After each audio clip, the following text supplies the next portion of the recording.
In the Old Testament, there was an office that was given among the leadership of the people of Israel called the high priest.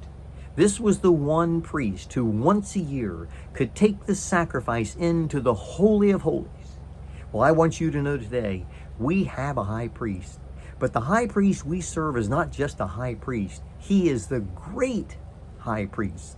Listen to what it says in the book of Hebrews, chapter 4, verses 14 through 16.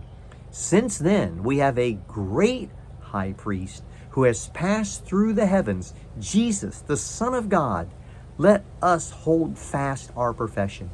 For we do not have a high priest who is unable to sympathize with our weaknesses, but one who in every respect has been tempted as we are, yet without sin.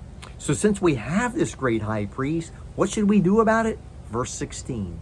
Let us then, with confidence, draw near to the throne of grace, that we may receive mercy and find grace to help in the time of need. My friend, whatever circumstances we face in life, we are reminded that we have a representative before us, standing in the very presence of God, entering into the very holiest places of all of heaven. And that high priest is Jesus Christ. Yes, he is our great high priest.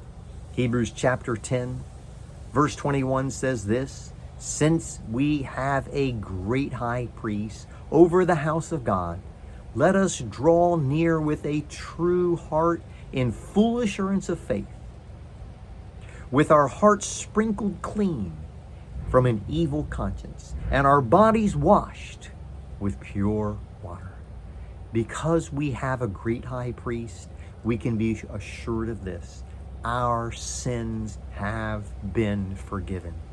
Our debt has been wiped clean. We are represented before the throne of God by Jesus Christ the righteous.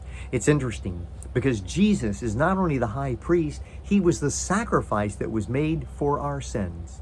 And where is he today? The Bible tells us he is in heaven and he is making intercession for us. So when the devil tells you you're not good enough, when the devil tells you your salvation is not secure, you just remember this. You have a great high priest. He exceeds all other high priests because he entered one time with one sacrifice for all of eternity for the sins of all mankind. And we can have confidence that we can go before the very throne of God's grace. We can enter into the presence of God because we are represented there by the great high priest, Jesus Christ.